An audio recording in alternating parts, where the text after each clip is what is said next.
Iš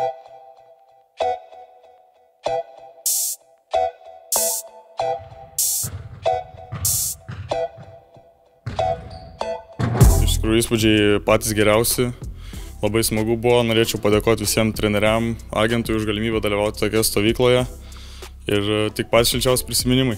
Tikrai nebuvau nei pats aukščiausiai šokantis, nei pats greičiausias, bet manau iš visų buvau kažkur per vidurį. Manau labiausiai išsiskyrė tai fiziškumas ir greičiai. Visi labai greiti, šoklus, staigus, tai manau ties to labiau reiktų man padirbėti.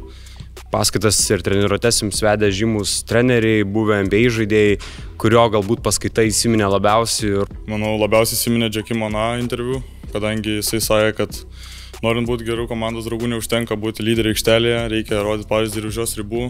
Jisai sakė, kad žaisdamas krepšinį pats nenaudoja telefoną rūbinėse ir taip stengiasi komunikuoti su savo komandos draugais. Tai manau, tą reikės bandyti irgi nešti.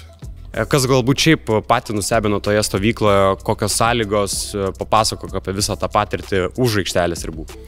Sąlygos tikrai buvo labai geros, gyvenom labai geram viešbutį, gerai maitino, tačiau manau vienintelis minusas, kad neleisdavo išeiti iš viešbučio.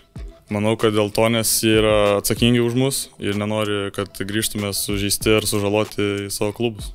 Iš šono žiūrėjai NBA visų žvaigždžių savaitgalį, kurį galbūt NBA žaidėją labiausiai norėjai pamatyti, kas paliko didžiausią įspūdį ir kaip šiaip bendrai renginys?